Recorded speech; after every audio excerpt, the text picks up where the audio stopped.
I've always been an idealist, believe it or not, someone who's quite strongly motivated by, ideas and ideas of what a good society should be and a good international order should look like. That balance between, I guess, idealism and pragmatism, having the opportunity to do something with a position of values was something that really crystallized for me through my university years. And then going into DFAT, I was able to speak out on things that I thought were important, but have the opportunity to actually play a role in those great moral questions. I got to see this moment in Egypt where there was a genuinely vibrant, multi-party, messy, incredibly creative period in its democratic experiment. I was out on the street a lot of the time, talking to people, meeting people. And it was incredible because it was like watching things you'd read about in history books come to life.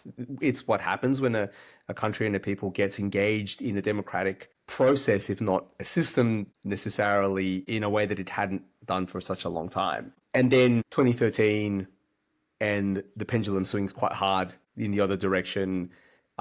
There's a period that for me was frankly emotionally harrowing.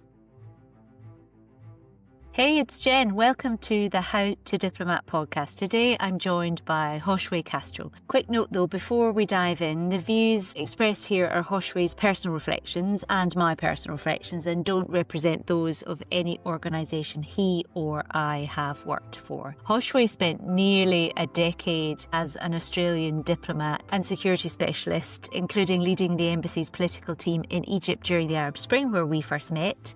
He later reinvented himself back home in senior government roles and now works as a sustainability strategist advising global businesses on climate, nature and geopolitical risk. So, have you ever asked yourself what it does to you when the people you've invested in are suddenly arrested, tortured or disappeared? How do you rebuild yourself after years like that? And how do you carry those lessons into leadership and life beyond diplomacy? That's what we'll get into today. So, Josue, welcome to the podcast. I'm so excited that we're finally going to have a conversation together after so long. Absolutely. Likewise. So good to see you again. You and I first met in Cairo. Do you remember? It was the middle of the first post-revolutionary chaos. I never asked you what got you into diplomacy. Yeah. Look, it's a great question. But the first time I ever heard of a diplomatic role as an actual job, as opposed to something I read about in history books, was a friend during high school said, "Oh, look, there's a job you could apply for as a foreign and trade officer." Foreign and trade. Maybe I should actually look into that and find out what that actually means. When I was in university during my honors year, I had a lecturer introduce me to the writings of an American sociologist from the 1950s, C. Wright Mills. And he has this one book called The Sociological Imagination, where there's this one line that says, nowadays people everywhere seek to know what they can do about the present as history and the future as responsibility. Thinking about a role where I would have the opportunity to really think about the lay of the land today in its historical context, but then also have the opportunity to really take hold of the responsibility for shaping future outcomes with the benefit of that perspective. That was something that meant a lot to me. It sounds like both that experience and the book and your lecturer sort of shaped a sense of purpose, right? Is that right? How did that kind of evolve? Did it change much? I've always been an idealist, believe it or not, someone who's quite strongly motivated by, ideas and ideas of what a good society should be and a good international order should look like. That balance between, I guess, idealism and pragmatism, having the opportunity to do something with a position of values was something that really crystallized for me through my university years. And then going into DFAT, I was able to speak out on things that I thought were important, but have the opportunity to actually play a role in those great moral questions. So as a very brief example, before going to Egypt, I spent 2 years in the International Security Division. One of my major roles there was working on essentially a process through which the Australian government assessed the export of military or dual purpose goods, so anything that might be used in the military context. I was first just a coordinator and in times principal advisor on bringing together views from throughout government, including human rights views. Is this particular good going to have a positive trade impact for Australia?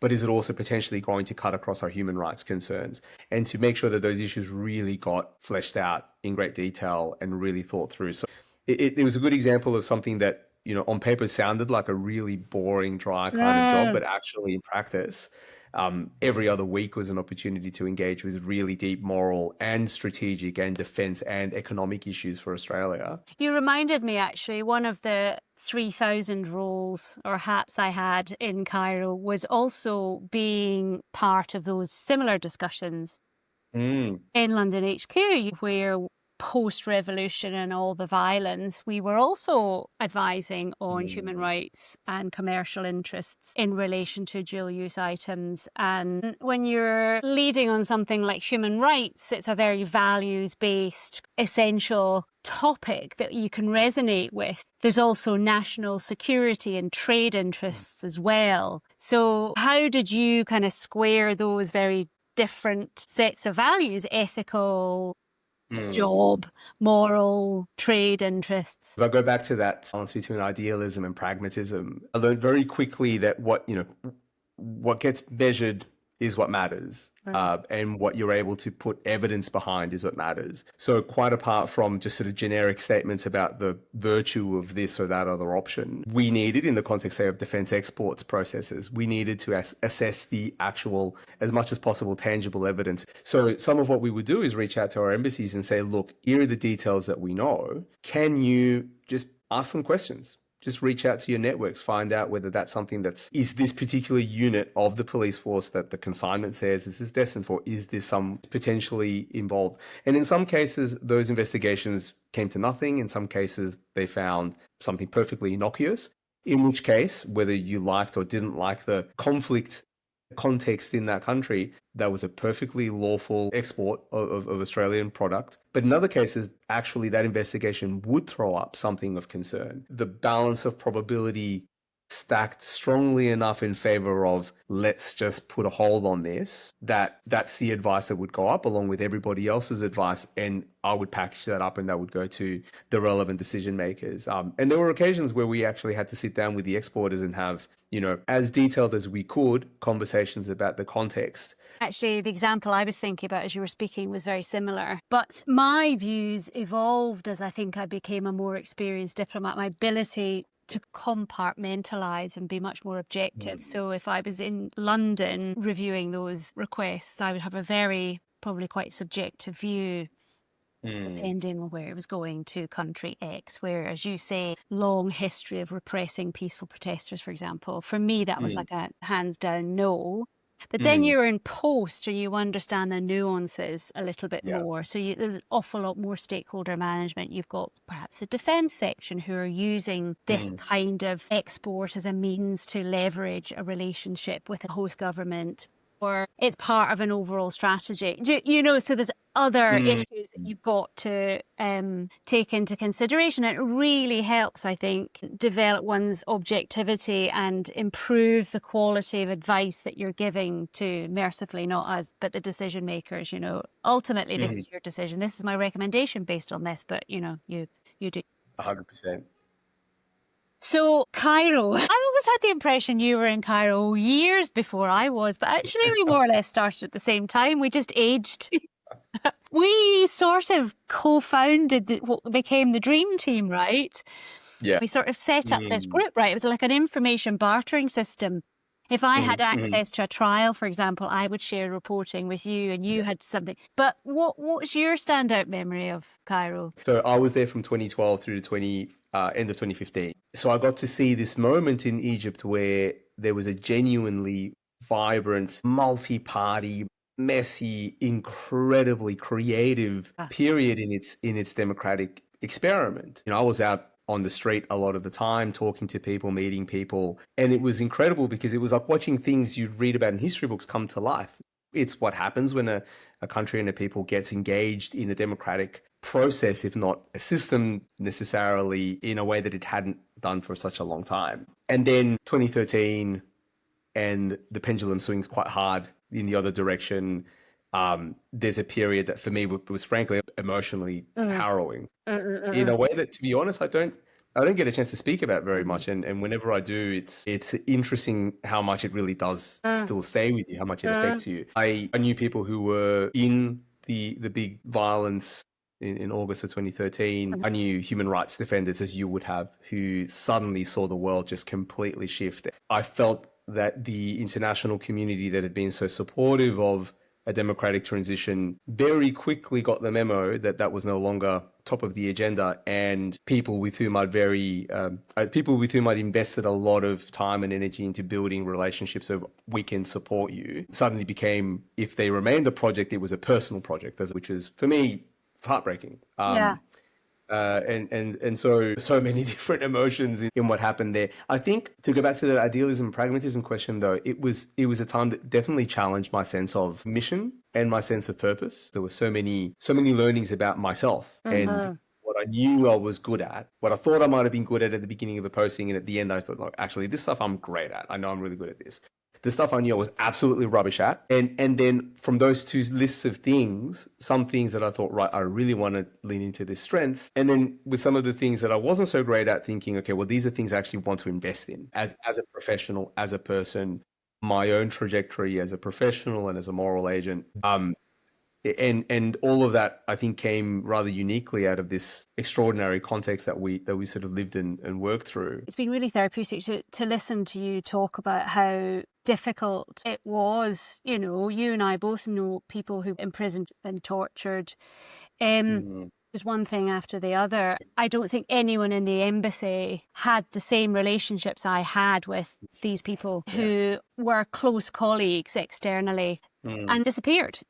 You know, or shot. But I spent 2 years, I had to go in sabbatical for about 2 years to kind of put myself back together again after that, all that. And I actually learned quite a lot about influencing effectively. And the only way you're going to impact change or influence a change is to come across at least very objective and actually really understand what's in it for your partner for this, like speak their language, because they get really put off by passion and subjectivity. Yes, absolutely. And I think to that point, you talked about the dream team that we put together. So our dream team, you know, this lovely, incredible family of fellow diplomats who in a way we knew each other better than our embassy colleagues did, because they had different jobs, they had different contexts, different lives.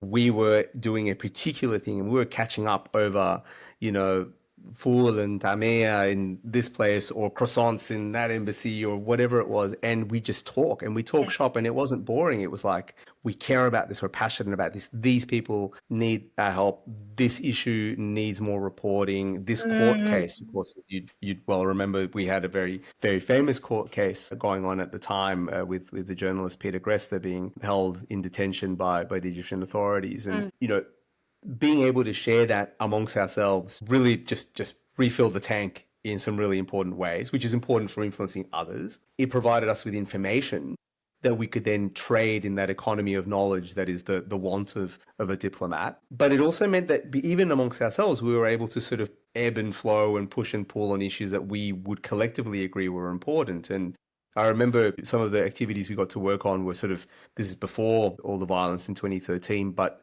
election monitoring, democratic institution building, working with legislators and with the judiciary to help sort of build up their understanding of democratic process, advocacy on laws. So, you know, sharing that knowledge, identifying those points of interaction, and then, you know, creating those coalitions, and then taking that knowledge back to our embassies. And as you said, in that, you know, very factual, goal-oriented way, hey, I had this idea. What if we did bang, bang, bang, bang, you know, 5-step program. And sometimes that got off the ground, sometimes it didn't, but it gave us that energy. Yeah. And I think as well, you know, one of the questions, whether seniors ask it overtly or implicitly, you know, when you come up with a suggestion, is like, what are others doing in this space? And you're like, funny you should ask that. I already know. Yeah, I think as well, do you know, one of the great things, I've got such a thirst, I think you were the same, thirst for knowledge and expertise.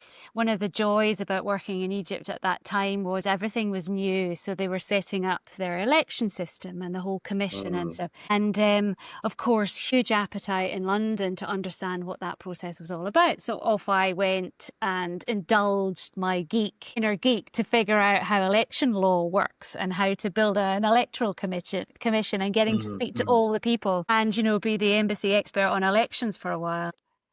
And you and I coming from, nice, neat and tidy common law countries, so trying to unpick the intricacies of, partial Napoleonic code, God knows what else. How did you stay grounded in Yeah. very emotionally intense circumstances? So I was lucky to be there with my wife, who was also working at the embassy, and she and I had actually quite distinct remits within the embassy. We could come back and decompress from slightly different perspectives. I think that the incredible friendships meant that we, as a group of diplomats working on similar issues, bonded over those things, but then collectively would find opportunities to just let out all that stress and release. Sometimes we do that through some epic New Year's Eve parties or other shindigs after hours. I think I'm an introvert, but I have quite strong extroverted qualities in that sort of spectrum. I was very jealous about my personal time, and I would either read, history or just take moments to reflect.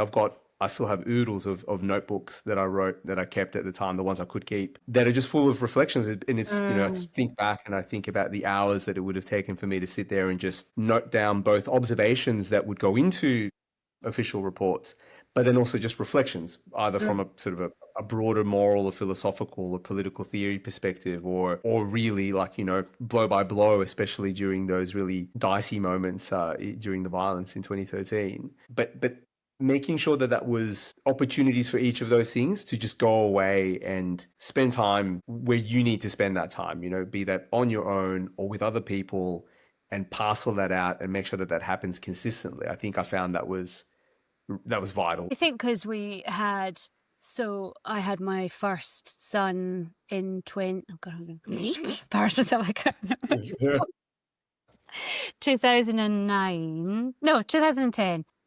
And so he was very little, and then the second in 2013. So actually, that you're able to mentally switch off when and by that point we'd moved down into the suburbs quite a lot. So there's that physical distance as well. And of course, in those days, I mean, of course, we had mobile phones and maybe Blackberries, but we weren't as kind of technologically as connected as you are now. So you do have the ability to switch off. Although I can't remember, were you a press officer?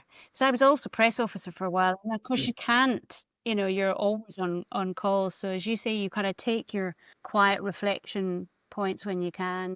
I was also doing an MBA by correspondence, which I don't advise when you're, frightfully committed to your job and in a sort of political crisis sort of situation, to have to unplug so you can brush up on your microeconomic theory. Or it was actually really helpful in a few ways, particularly thinking about things like organizational psychology and behavioral economics. But it did mean that sometimes I just have to be like, okay, I can just think about, this particular something problem. Different. Yeah, I did. So I didn't do anything like that. I had two small children, but many years later, during periods of post-Brexit or Brexit, COVID, fall of Kabul, and then Russia, Ukraine, did something similar. I did an online MBA followed by a coaching cert. And I think there's something you just need to use your brain for something else, just to save yourself almost.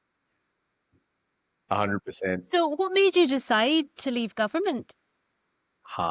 Great question. I finished up the posting having already more or less decided I was probably going to leave the diplomatic life behind. But at the end of that posting, I remember thinking to myself, I mean, not even thinking, just like a persistent feeling, I really want to take charge of where my own personal growth is going to go, not in the next decade, now, like in the next year. And I wanted to be really good. I wanted to be really, really good at it. So for me, it meant a lot, that if I want to be, go up the ranks, as it were, I want to deserve it.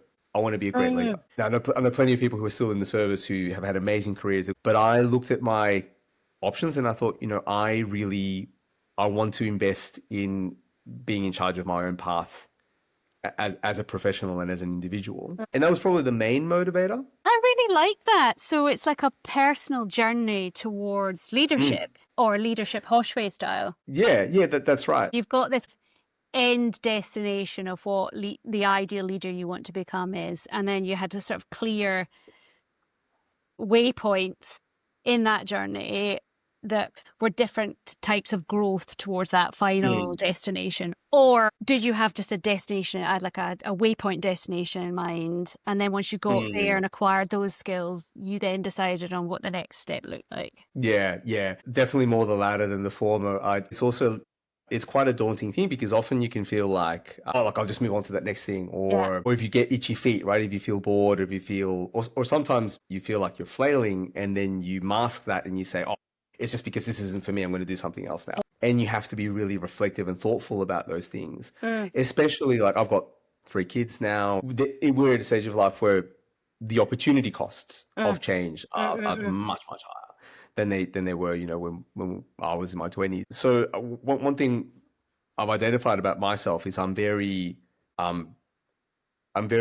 mission oriented and purpose driven. So there are certain values that I've probably held for as long as I can remember. And they're influenced by my childhood. They're influenced by my faith. Very imperfect, but it's a very self-reflective Catholic. So I think a lot about morality in terms of what I do and the world around me, without being terribly fixed or black and white about it. But there's a sense of purpose there that I try to apply through most things that I do. But it's really important for me to, in my day-to-day life, to have a thing that I'm running for that is going to achieve some benefit to myself, to people around me professionally. So when I did eventually make the leap out of the public sector into consulting, I went into sustainability consulting because it was important to me to feel at the beginning of every week and at the end of every week that to the degree I've struggled or succeeded, it was in the service of something that was contributing to some sort of public good. Probably once a year, I've sat down and actually drawn it out on a piece of paper. Like, this is where I'm at right now. This is my resource base. This is my skill set, my experience set, everything I know I can do. Where do I think I want to be? And it's an opportunity to think about, right, where have I been? Where are the gaps? Where do I think I want to go? So where am I going to have the biggest impact? If I thought I had a good shot at making an impact, that might be enough to make me think, right, maybe that's going to be part of the next journey or not. Yeah, that's such a good lesson. I get contacted quite a lot by graduates who want to get into diplomacy or whatever, and they're like, what are the best things I can do right now to get me into a long-term career in diplomacy? And I have a similar philosophy. Actually, I spent 5 years temping. I did that. I worked for the BBC. I did this before I joined the Foreign Office. But all of those skills actually provided a foundation for the next stage. And of course, they're all writing down, going, oh, okay, I need to get a job in the BBC. No, that's not. That's not the point. It's like all of it, as long as you're learning or growing or fulfilling whatever it is that's driving you, the rest will fall into place. But another important lesson, I think, I love the fact that you take like inventory every year. I'm sure part of that is like, okay, 2 years ago, this is where I wanted to be. Do I still want to be here? If not, why not? Where do I want to pivot next? I think that's a really, really insightful thing to do, particularly as we get older in our careers, where we can kind of just feel that vague sense of lack of fulfillment, but not really know why. It's probably because what I wanted in my 20s or my 30s isn't actually what I want now. Yeah, absolutely. Do you miss diplomacy? Did you have any kind of grief or loss? Yeah, look, yes, there's definitely aspects of it that I miss. So postings are amazing, even tough postings, as I think we've discussed. Cairo just involved so many incredible friendships, so many really. I mean, even to the degree that it was emotionally harrowing at times, it was because of the emotional investment. So being in a situation where you can be that connected to a people and a struggle, and I got to learn Arabic, and my wife's an Arabic speaker, so I get to practice it. That's our secret language. The kids don't understand it, so talking around the kids, we just break into the Arabic, and I love it that we can do that. So the cultural experience, the immersion, the parties, yes. There is obviously in government service a degree of security as well. So if you are a lifer in diplomacy, not only will you almost inevitably eventually become an ambassador and do all these amazing things at a leadership level, that just becomes part of your lifelong professional journey. So there's definitely a lot to be said for it. And I want to be clear, having left diplomacy for, to sort of ride my own journey, I have tremendous respect for our diplomats and diplomats in all foreign services. But that said, I think For me personally, if where you want to go and the opportunity to be a bit entrepreneurial about your own growth matters to you, then I think betting on yourself to do that is Mm. really important. Empowering your people to gain experience in other parts of government, in other levels of government, and outside of government, I really think is critical, especially in the present age. The benefit I think I've had over almost 10 years now, post foreign affairs career, as a series of vantage points on the geo-economic challenge that we face today. Yeah. I mean, I agree. I found the first year that I was out of government in management consultancy was acting as an interpreter. So I had quite strong links back into government. And I was, when, Mm-hmm. financial services say this is what, when they react like this is why.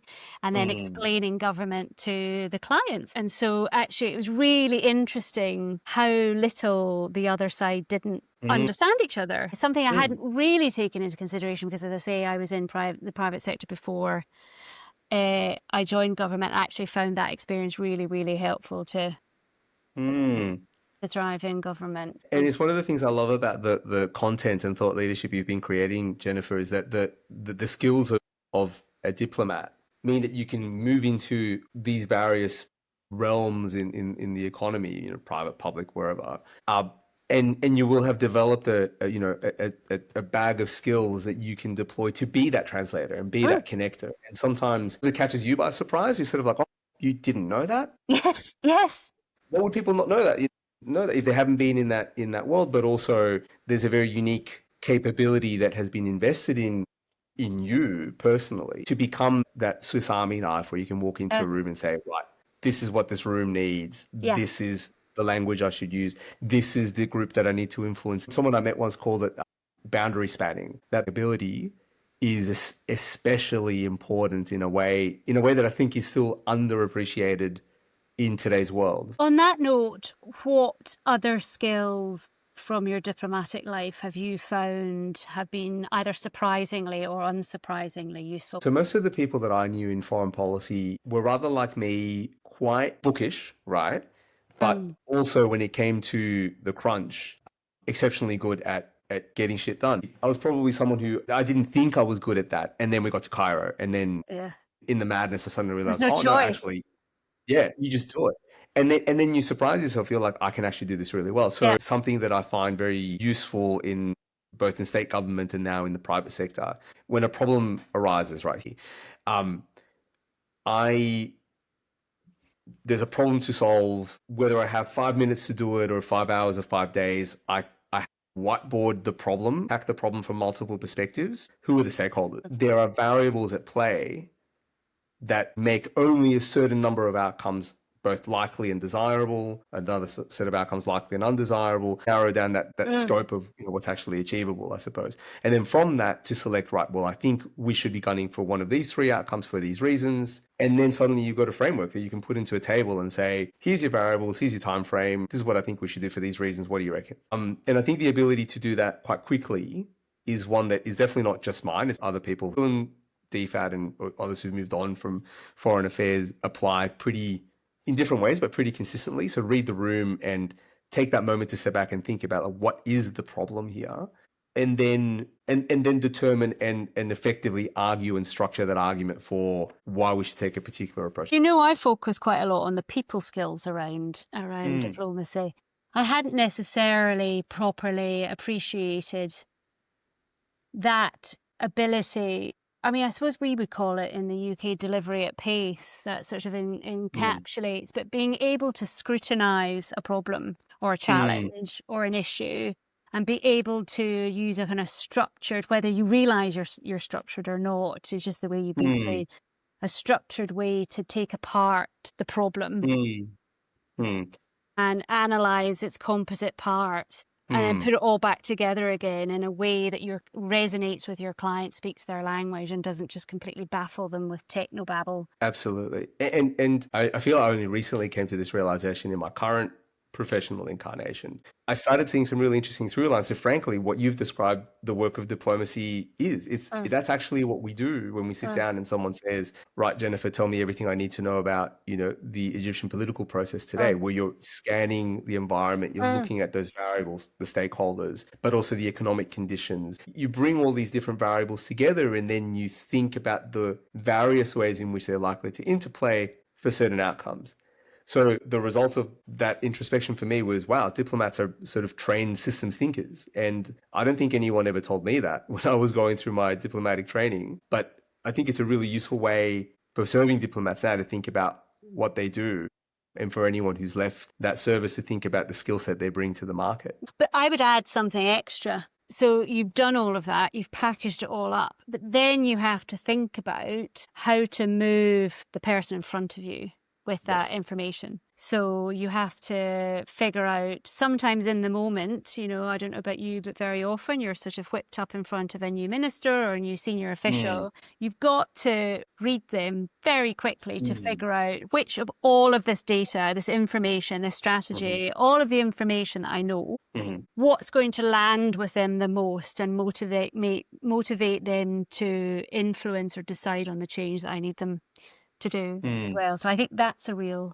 skill as well. Yes, absolutely. And one thing, a skill I think, certainly the Foreign Office, I think you're probably the same, is the ability to distill huge, complex pieces of information into something that feels almost too simple, but it's actually a very, very difficult thing to do. Not that I'm saying ministers or senior officials are in any way anything other than highly intelligent. So the final question, I think, if you could offer a single piece of advice to your younger self as you stepped into diplomacy, what would it be? Oh, I'm going to cheat a bit here. I'll give you advice I heard from someone else just before I joined DFAT. Be where the action is. I think practically what that's going to mean different things to different people, right? Identifying where you're going to make that contribution and then going to that, that frontier as close to it as you can and being part of it, being part of that action. I haven't been strategic in my career development, but I think if I look at the things I've had a chance to work on during and after my diplomatic career,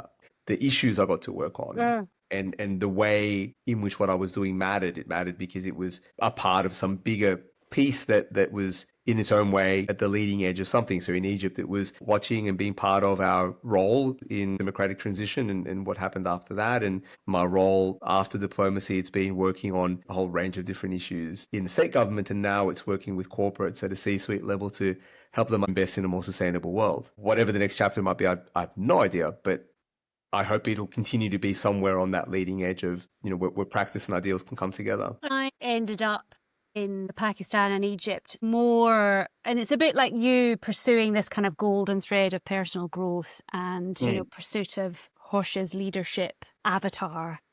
And that has brought you into ecosystems where really exciting things are happening that fulfill you.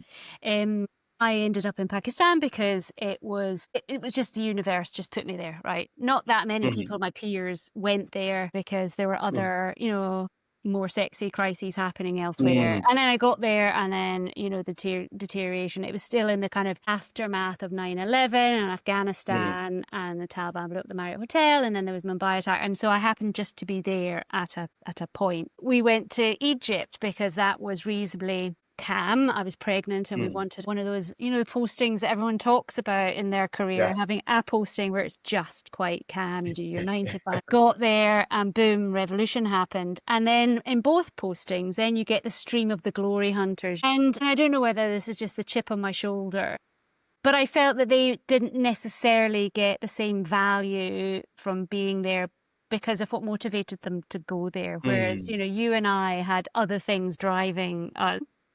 Something other than just seeking external validation or a promotion. It was something more profound, I think.